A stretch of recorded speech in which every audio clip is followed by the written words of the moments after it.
बच्चों, मैं Jitendra Verma Gyandeep ABC channel से। आप लोग ज्ञानदीप पर बने रहिए और पढ़ते रहिए सभी विषयों के पाठ्यक्रम। बच्चों देखो, यह हम पौधों के बारे में आज पढ़ा रहे हैं। देखो, पौधों के भाग। एक छोटा सा पौधा लीजिए, उसमें देखिए भाग कौन कौन सा होता है। जैसे कि हमने बताया कि मिट्टी में रहने वाले भाग को जड़ कहते हैं। मिट्टी की सतह पर जो मिट्टी डाली जाती है, उसके ऊपर पौधों में छोटे छोटे रोए होते हैं, उसको मूल रोम कहते हैं। और इसके ऊपर के भाग को तना कहते हैं। पत्ती आप लोग जानते ही हैं, जो पत्तियां होती हैं। और इसके बाद आता है फूल का नंबर। फूल क्यों होता है? फल देने के लिए। ठीक। तो इसी तरह जैसे पौधे के भागों को आपने जाना, कौन कौन से भाग? जड़, मिट्टी की सतह। ये तो पौधे का भाग नहीं है, लेकिन मिट्टी की सतह सबसे ज्यादा जरूरी है, क्योंकि जब मिट्टी नहीं होगी तो उसमें जड़ पैदा नहीं होगी। मूल रोम, तना, पत्ती और फूल, फल। जैसे कि हमने ये 7 बिंदु लिखे हैं। बच्चों, उसी तरह से इनके अंगों को आपने जाना तो इनके कार्य को भी जानो। ये कौन कौन सा कार्य करते हैं, इसको आप लोग जानिए। देखिए, जड़ जो है वो पौधे को जमाती है। जड़ पौधे को जमाती है, वो जमाए रखती है। ठीक।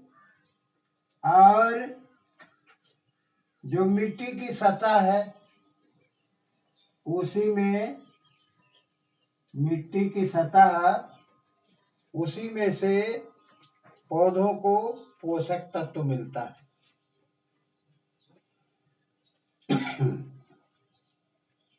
इसके आगे देखो मूल रोम। मूल रोम क्या करता है? मूल रोम का कार्य क्या है?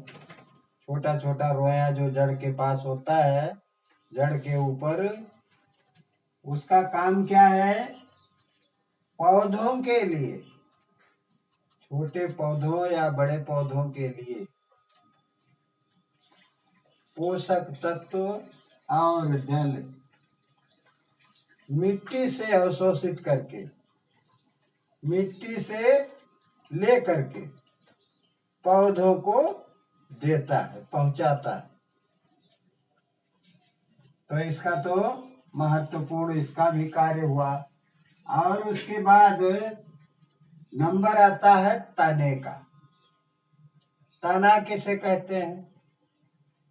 मूल रोम के ऊपर जो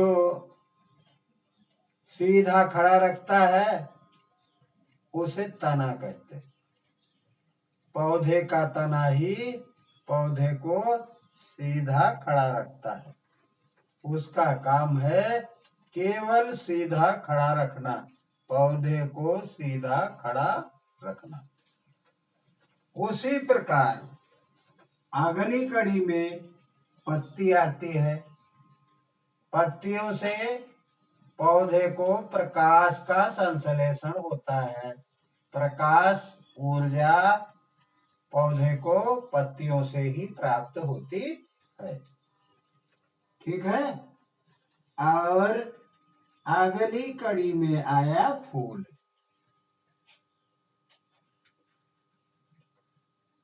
फूल क्यों होता है? पौधे को फल देने के लिए। फल तो आप जानते ही हैं। तो किसी एक पौधे को आप लोग लेकर के और देखो कि उसमें ये सभी चीजें कैसे और क्या हैं।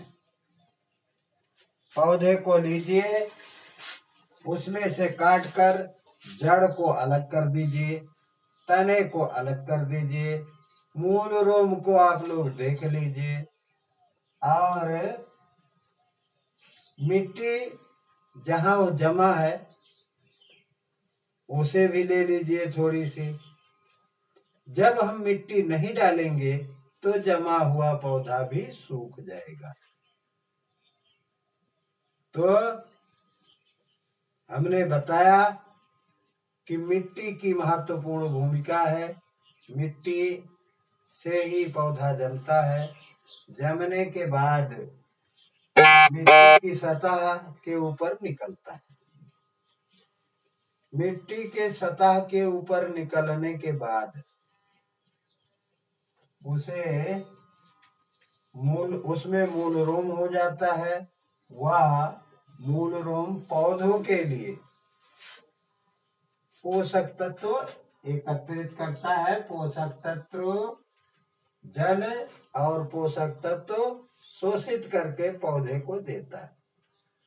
तभी पौधे का तना बढ़ता है। तना जो है वह पौधे को सीधा रखता है। और पत्ती प्रकाश को खींच करके, ऊष्मा को खींच करके पौधे को पहुंचाती। और फूल तथा फल, यह दोनों एक दूसरे के पूरक हैं। फूल से फल बनता है, और आप लोग किसी पौधे पर जो जमीन में जमा हुआ है उसे जमीन से निकालकर ठीक से धोकर आप लोग देखिए। जैसे मूली, शलजम, ये सब तो जड़ें ही आदमी प्रयोग करता है। इन जड़ों की बात अलग है। इसमें तने को खड़ा करने के लिए कुछ नहीं होता, जड़ से ही सारी चीजें मिल जाती। बच्चों, बस आज यहीं तक। कल हम पुनः आप लोगों को इसी पाठ्यक्रम को आगे बढ़ाते हुए पुनः मिलेंगे। धन्यवाद। जहां से भी आप लोग इसे देख रहे हैं, लाइक, सब्सक्राइब और शेयर कीजिए, तथा 2 शब्द जरूर लिखिए।